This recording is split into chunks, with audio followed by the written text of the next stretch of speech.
और आइए अब आपको लिए चलता हूं जंग के मैदान में क्या हो रहा है। खबर यह है कि ट्रंप जिनपिंग में क्या बात बन गई है, लेकिन उससे पहले आपको दिखाता हूं कुछ तस्वीरें जो हृदय विदारक हैं, दिल को हिला देने वाली हैं। यह तस्वीर आप देख रहे हैं, कूड़े का ट्रक है, गार्बेज ट्रक। इजराइल की सेना ने रोका इसे और उसके बाद देखिए नीचे से फिलिस्तीनी 70 लोग निकले, कूड़े के ट्रक में भर कर जा रहे थे। गाजा में जो हालात हैं उस हालात से बचकर इजराइल में दाखिल होने की कोशिश में थे और कूड़े के ट्रक से 70 लोग निकले।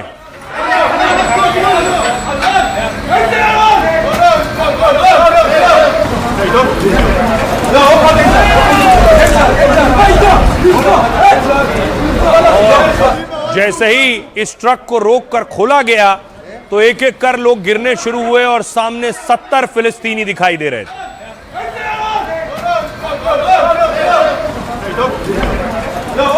फिलिस्तीन में हालात ऐसे हैं, न रोजगार है, न कपड़ा है, न रोटी है और न मकान है। एक तस्वीर और दिखाऊं, इजराइल ने जो टनल है, सुरंग, उसमें धमाका करके उसे उड़ा दिया है, वो तस्वीर है।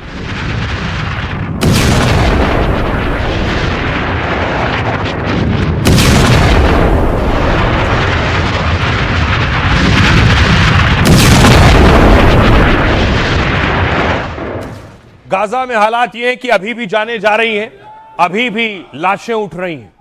ये तस्वीर आप देख रहे हैं, गाजा के लोग किसी का जनाजा लेकर जा रहे हैं।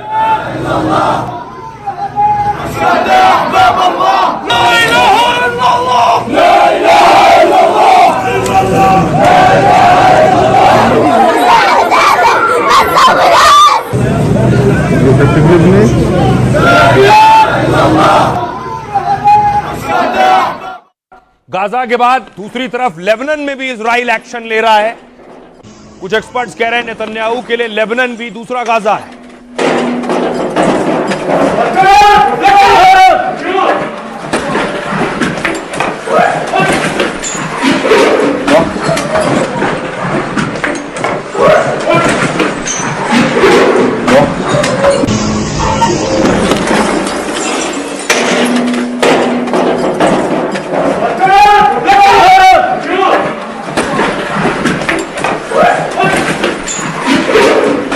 और उसके बाद देखिए जरा, इजराइल ने अटैक करना शुरू किया। इजराइल ने हिजबुल्लाह को टारगेट किया है और दावा है कि हिजबुल्लाह के ठिकानों पर हमले किए।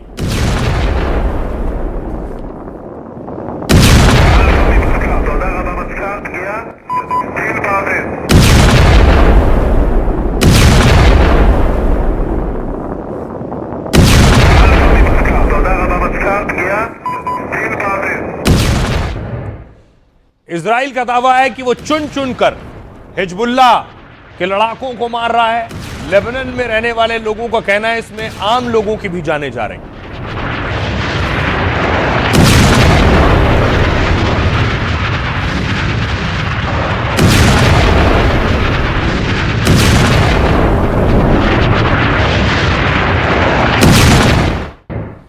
और इन धमाकों के बाद देखिए जरा, जब ये रिहायशी इलाकों में मिसाइलें गिरती हैं, रॉकेट गिरते हैं, तो उसके बाद का मंजर।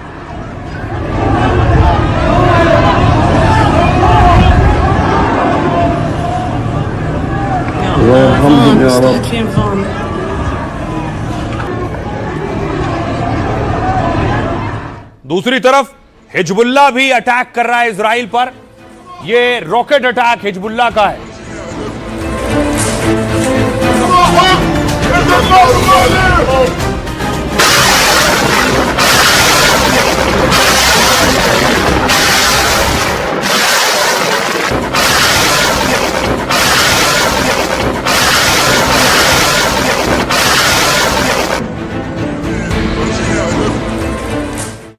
सिर्फ रॉकेट नहीं, हिजबुल्लाह ने क्रूज मिसाइल भी दागी है।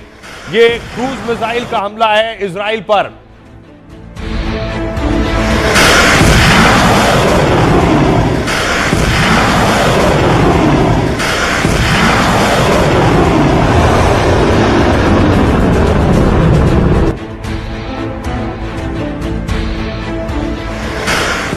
इजराइल और लेबनान जंग के बीच ईरान इजराइल से जुड़ी जंग से एक बड़ा खुलासा हुआ है कि जो ईरान अटैक कर रहा था अमेरिका पर और इजराइल पर, अटैक और लोकेशन की जानकारी चाइना दे रहा था ईरान को।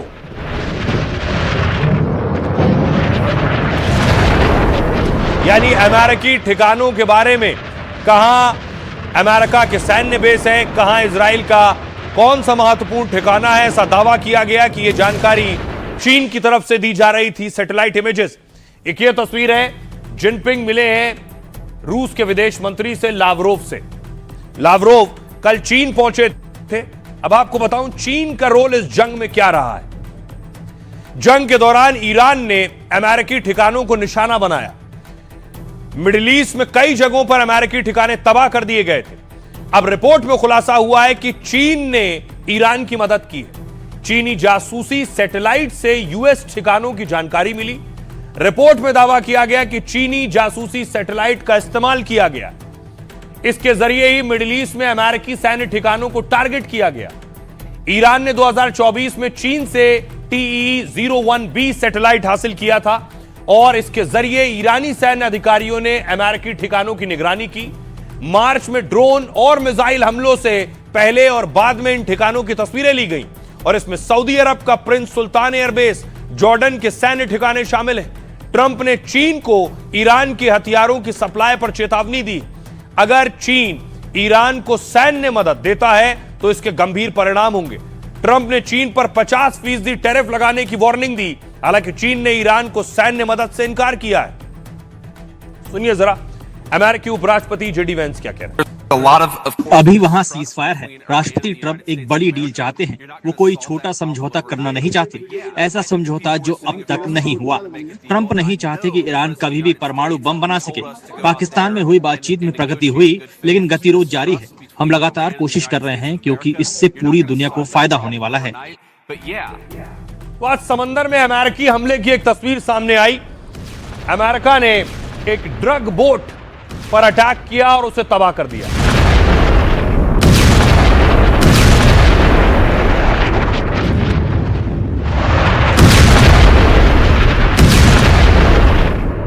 ट्रंप समंदर की नाकेबंदी कर रहे हैं।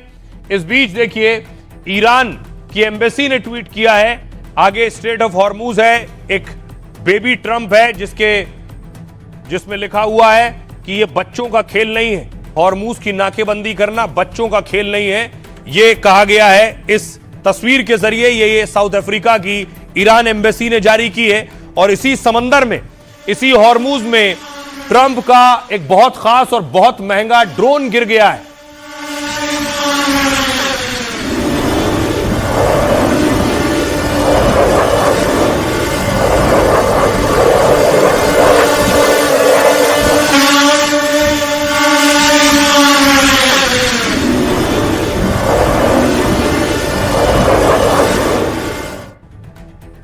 यह है अमेरिकी ड्रोन। यही अमेरिकी ड्रोन क्रैश हुआ है। अमेरिका का यह सबसे महंगा और ताकतवर ड्रोन है। 9 अप्रैल को ही MQ-4C ट्राइटन ड्रोन क्रैश हो गया। तब इसको लेकर अटकलें लगाई जा रही थी, क्या ईरान ने अमेरिकी ड्रोन को मार गिराया है। अब अमेरिकी रिपोर्ट ने ड्रोन के क्रैश होने की पुष्टि की। हालांकि MQ-4C ड्रोन कहां क्रैश हुआ यह नहीं बताया गया। अमेरिकी नेवी के लिए बहुत बड़ा झटका है। इस सर्विलांस ड्रोन की कीमत है 2000 करोड़ के आसपास। अमेरिकी ड्रोन हॉर्मूज में 3 घंटे के मिशन पर था।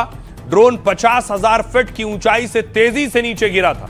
10,000 फीट से नीचे पहुंचने के बाद उसका संपर्क टूट गया और इस दौरान इमरजेंसी कोड 7700 भेजा था।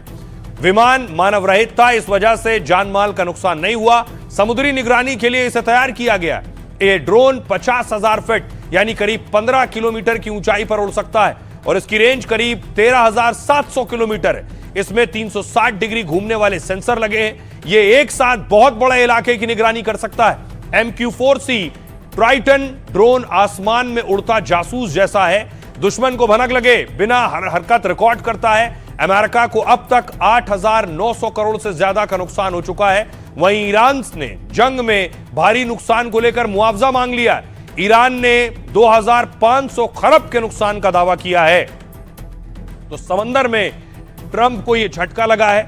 डिफेंस एक्सपर्ट यूके देबनाथ साहब क्या कहना है, सुनिए। सूत्रों के अनुसार 17 अप्रैल को एक बार फिर से पाकिस्तान के इस्लामाबाद में ईरान और अमेरिका के बीच में बातचीत हो सकती है। कुछ सूत्र तो यह भी दावा कर रहे हैं कि शायद इस बार बातचीत के लिए शायद डोनाल्ड ट्रंप अमेरिका से सीधा पहुंचे और ईरान के राष्ट्रपति पेजेश्कियन भी पहुंच जाएं। अगर ऐसा होता है तो यह एक बहुत पॉजिटिव सिग्नल है, क्योंकि आमतौर पर अगर राष्ट्रपति डोनाल्ड ट्रंप और राष्ट्रपति पेजेश्कियन मीटिंग के लिए आ रहे हैं तो उसका मतलब है कि ज़्यादातर मुद्दों में ऑलरेडी पर्दे के पीछे सहमति बन चुकी है। आमतौर पे राष्ट्रपति लेवल पर या प्रधानमंत्री लेवल पर इंटरवेंशन तभी करते हैं जबकि पहले से ही कूटनीतिज्ञ, राजनीतिज्ञ और दूसरे हायर ऑफिशियल्स, मंत्रीगण करीबन 80%, 90%, 95% तक सहमति बना लेते हैं। अब देखिए जरा हुआ क्या। एक दिलचस्प बात यह है, ट्रंप हॉर्मूज की नाकेबंदी कर रहे थे, ये ड्रोन उसी हॉर्मूज में क्रैश हुआ, उसी समंदर में। लेकिन चीन का एक जहाज रोक दिया अमेरिका ने। चीन का तेल का जहाज जा रहा था, उसे जाने नहीं दिया गया, रोक दिया गया। उसके बाद बवाल शुरू हुआ।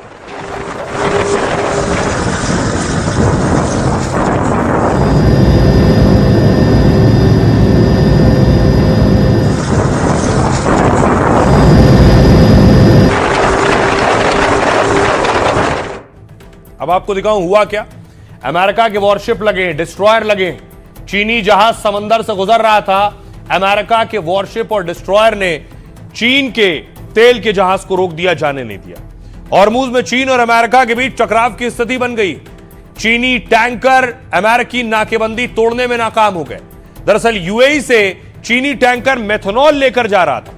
वहां से इसने करीब 2.5 लाख बैरल मेथनॉल लोड किया। चीनी टैंकर खाड़ी से निकलने की कोशिश कर रहा था, लेकिन अमेरिकी नाकेबंदी की वजह से इसे वापस लौटना पड़ा। यह मेथनॉल उस कंपनी से आ रहे थे जिसे अमेरिका ने बैन कर रखा है। इसके कुछ देर बाद अमेरिका का चीन को लेकर एक और बयान आया। अमेरिका ने कहा चीन को ईरान से तेल नहीं खरीदने देंगे, लेकिन थोड़ी देर बाद ट्रंप के बयान ने चीन को खुश कर दिया होगा। अपने चीन दौरे से पहले ट्रंप ने चीन की तारीफ की है। ट्रंप ने पोस्ट की शुरुआत में लिखा चीन बहुत खुश है। साथ ही ट्रंप ने हॉर्मूज को स्थायी तौर पर खोलने का ऐलान किया। ट्रंप ने लिखा मैं चीन के लिए और दुनिया के लिए हॉर्मूज खोल रहा हूं। हॉर्मूज पर अब फिर दोबारा ऐसी स्थिति नहीं बनेगी। ट्रंप का दावा है कि चीन ईरान को हथियार नहीं भेजेगा। जिनपिंग ने ट्रंप से कहा है कि चीन कोई सप्लाई नहीं कर रहा है। ट्रंप ने कहा है कि चीन दौरे पर जिनपिंग बड़ी झप्पी देंगे। जिनपिंग के साथ मिलकर शानदार काम कर रहे हैं, लेकिन यह भी ध्यान रखना चाहिए कि हम युद्ध में तगड़े हैं। ट्रंप ने कहा अमेरिका किसी से भी ज्यादा ताकतवर है। सुनिए जरा अमेरिकी राष्ट्रपति क्या कह रहे हैं। हॉर्मूज खुल रहा है और नावें यहां से निकल रही हैं। दुनिया के देशों की मदद के लिए हम सामने आ रहे हैं। हम नहीं चाहते ईरान तेल बेचकर करोड़ों डॉलर की कमाई करे।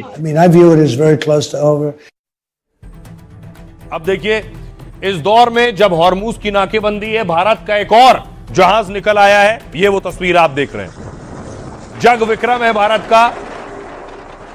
यह भी उस रास्ते से निकल कर आया है।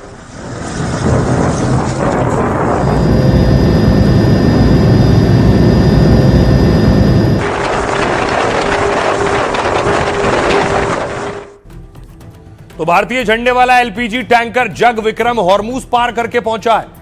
यह जहाज कांडला पोर्ट पहुंचा है और इसमें 20,000 मीट्रिक टन एलपीजी लदी थी। जग विक्रम ऐसे वक्त में भारत पहुंचा है जब हॉर्मूज में नाकेबंदी है। जग विक्रम जहाज 11 अप्रैल को स्ट्रेट ऑफ हॉर्मूज पार कर चुका था। सीजफायर के बाद इस रास्ते से गुजरने वाला यह पहला भारतीय जहाज है। जग विक्रम एक मध्यम आकार का जहाज है। कुल क्षमता इसकी 26,000 टन है। जग विक्रम में आई गैस से करीब 14 लाख सिलेंडर की आपूर्ति होगी।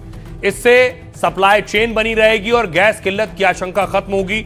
अभी तक कुल 9 भारतीय जहाज फारस की खाड़ी से गुजर चुके हैं। वहीं 15 भारतीय झंडे वाले जहाज अभी हॉर्मूज इलाके में फंसे हैं। सरकार की ओर से इन्हें निकालने की कोशिशें लगातार जारी हैं। फिलहाल इस क्षेत्र में मौजूद सभी भारतीय नाविक बिल्कुल सुरक्षित हैं। पिछले 24 घंटे में किसी भारतीय जहाज से जुड़ी कोई घटना सामने नहीं आई है। सुनिए जरा भारत सरकार का क्या कहना है। वर्तमान में पर्शियन गल्फ रीजन में सभी भारतीय सीफेरर सुरक्षित हैं। पिछले 24 घंटे में इंडियन फ्लैग्ड वेसल से संबंधित कोई इंसिडेंट की रिपोर्ट प्राप्त नहीं हुई है। डीजी शिपिंग कंट्रोल रूम में अब तक 6,449 कॉल तथा 13,343 से अधिक ईमेल हैंडल किए गए हैं। पिछले 24 घंटे में 157 कॉल और 215 ईमेल प्राप्त हुए हैं। भारत के सभी पोर्ट्स पर ऑपरेशन नॉर्मल है तथा किसी प्रकार के कंजेशन की रिपोर्ट प्राप्त नहीं हुई। Domestic LPG supply is normal. कोई भी डिस्ट्रीब्यूटरशिप पर कोई ड्राई आउट रिपोर्ट नहीं है। सप्लाईज के अफेक्ट होने की वजह से कमर्शियल सप्लाईज को, एलपीजी सप्लाईज को 70% तक रिस्टोर किया गया है। 5 किलो के सिलेंडर्स की संख्या को डबल किया गया है और ऑल्टरनेट फ्यूल ऑप्शंस जैसे कि कैरोसिन और कोल को भी ऑफर किया गया है। हमारे पास पर्याप्त सप्लाईज उपलब्ध हैं और जरूरत के अनुसार ही एलपीजी, पेट्रोल और डीजल का क्रय करें। इस बीच बहुत से देश परेशान हैं तेल और गैस को लेकर। एक तस्वीर तुर्की से आई है। तुर्की के लोग ईरान के समर्थन में प्रदर्शन कर रहे हैं, सड़कों पर निकले।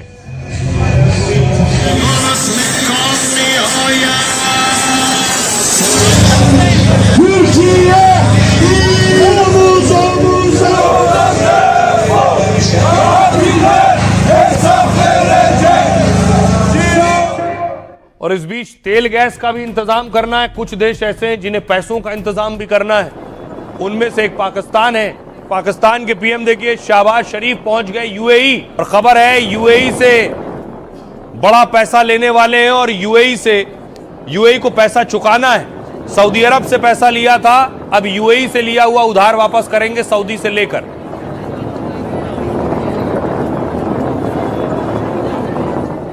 लेकिन इस जंग में कोई कंगाल हुआ तो कुछ लोग मालामाल भी हो गए। ईरान जंग से रूस की कमाई दोगुनी हो गई। पुतिन को कच्चे तेल की बिक्री से बंपर फायदा हुआ है। यह खुलासा हुआ है अंतर्राष्ट्रीय ऊर्जा एजेंसी के आंकड़ों से। इंटरनेशनल एनर्जी एजेंसी के मुताबिक रूस की तेल से कमाई डबल हो चुकी है। मार्च में यह दोगुना होकर करीब 19 अरब डॉलर तक पहुंच गई। यानी एक महीने में पुतिन ने 1,76,700 करोड़ रुपए कमा लिए, क्योंकि रूस का तेल और पेट्रोलियम उत्पादों का निर्यात बढ़ गया है। रूस का मार्च में निर्यात 71 लाख बैरल प्रतिदिन हो गया। यह उछाल इसलिए आया है क्योंकि अमेरिका ने उसे छूट दी थी। कहा था रूस समंदर में मौजूद अपना तेल किसी को भी बेच सकता है, जिससे रूस का ज्यादा तेल भारत, चीन समेत कई देशों ने खरीदा है। जंग के चलते कीमतें भी बढ़ी हैं, जिससे रूस की कमाई में बढ़ोतरी हुई है। दूसरी तरफ कई देश कंगाल हुए और नुकसान हुआ है। जंग ने रूस को मालामाल कर दिया, लेकिन एशिया को नुकसान हुआ है। युद्ध की वजह से करीब 28 लाख करोड़ का नुकसान हो सकता है। एशिया प्रशांत क्षेत्र के देशों को लेकर यह दावा संयुक्त राष्ट्र ने किया है। संयुक्त राष्ट्र विकास कार्यक्रम यानी यूएनडीपी की रिपोर्ट के मुताबिक 9 लाख करोड़ से 28 लाख करोड़ तक का नुकसान हो सकता है एशियाई देशों को। रिपोर्ट के अनुसार यह क्षेत्रीय जीडीपी का 0.3% से 0.8% तक है, क्योंकि एशिया दुनिया का सबसे बड़ा मैन्युफैक्चरिंग हब है। एशिया महाद्वीप में भारत, चीन, जापान, पाकिस्तान समेत 49 देश हैं, इसलिए यहां की गिरावट का असर दुनिया की अर्थव्यवस्था पर होगा। दावा है इससे दुनिया में 3.25 करोड़ लोग गरीब हो सकते हैं, जिनमें करीब 88 लाख लोग एशिया प्रशांत क्षेत्र से हो सकते हैं। सुनिए जरा रूस के विदेश मंत्री क्या कह रहे हैं। रूस और चीन ईरान और अमेरिका की बातचीत का समर्थन करते हैं। हम चाहते हैं कि बातचीत अपने लक्ष्यों को हासिल करे। इसमें अंतर्राष्ट्रीय संधि और देश की संप्रभुता का ध्यान रखना चाहिए। हम इस बातचीत और मध्यस्थता में हर संभव मदद को तैयार हैं। और आइए खबरों में आगे बढ़ते हैं। आपको बताता हूं कि आखिर क्या जंग रुकने वाली है, क्योंकि सीजफायर अभी चल रहा है। ट्रंप कह रहे हैं वो सीजफायर आगे नहीं बढ़ाएंगे, वक्त कम बचा है। लेकिन तस्वीर देखिए। इस बीच मुनीर, पाकिस्तान के आर्मी चीफ फील्ड मार्शल असीम मुनीर ईरान पहुंच गए।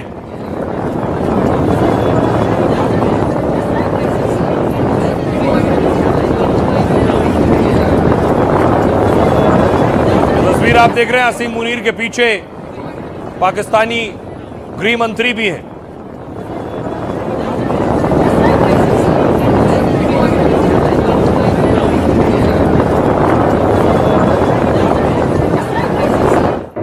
अब आपको बताऊं, ट्रंप कह रहे हैं वक्त कम बचा है, 2 ही दिन है, रुकने वाला है। 2 दिन में ईरान पर क्या फाइनल फैसला हो जाएगा। ट्रंप ने ईरान से जंग को लेकर बड़ा बयान दिया है। ट्रंप ने कहा, मौजूदा सीजफायर बढ़ाने के पक्ष में नहीं हूं, लेकिन साथ ही कहा आने वाले 2 दिन बेहद अहम होंगे। ट्रंप ने कहा, युद्ध किसी भी तरह खत्म हो सकता है, लेकिन हमने कूटनीतिक समझौते को प्राथमिकता दी है। अगर समझौता होता है तो ईरान को निर्माण का मौका मिलेगा। ईरान में अब अलग तरह का शासन है। हमने ईरान से कट्टरपंथियों को हटा दिया है। ट्रंप के मुताबिक युद्ध अब खत्म होने के बेहद करीब है। एक इंटरव्यू में कहा, मुझे लगता है युद्ध लगभग खत्म होने वाला है। ट्रंप के बयान से शांति समझौते की संभावना बढ़ गई है। इस बीच अमेरिका ईरान में फिर बातचीत हो सकती है। इस्लामाबाद में बैठक को लेकर दोनों देशों में बात हो रही है। ट्रंप ने इस्लामाबाद में बैठक होने के संकेत भी दिए। साथ ही दोनों देशों के बीच बातचीत चल रही है। अमेरिकी उपराष्ट्रपति जेडी वेंस ने कहा, मजबूत समझौता होगा। ट्रंप ईरान के साथ एक मजबूत समझौता करना चाहते हैं। ऐसा समझौता होगा जो लंबे समय तक असर डाल सके। वेंस का कबूलनामा दोनों देशों के बीच गहरा अविश्वास है, उन्होंने कहा, लेकिन हम सही दिशा में आगे बढ़ रहे हैं। ईरान के राष्ट्रपति मसूद पेजेश्कियन ने भी समझौते की बात कही है। मसूद ने कहा कि ईरान युद्ध नहीं, बातचीत चाहता है। ईरान किसी भी टकराव का इच्छुक नहीं है। विवादों का समाधान संवाद के जरिए ही संभव है। साथ ही ईरान ने अमेरिका को चेतावनी भी दी कि अमेरिका शर्तें थोपने या सरेंडर के लिए मजबूर न करे। सुनिए जरा अमेरिकी राष्ट्रपति डोनाल्ड ट्रंप क्या कह रहे हैं। मुझे लगता है कि जंग अब खत्म होने वाली है, मतलब जंग खत्म होने के बेहद करीब है। अगर जंग दोबारा होती है तो अभी के हालात में ईरान को 20 साल लग जाएंगे निर्माण में, और हम देखेंगे कि आगे क्या होता है। ईरान किसी भी हाल में समझौता करना चाहता है। If I pulled up stakes right now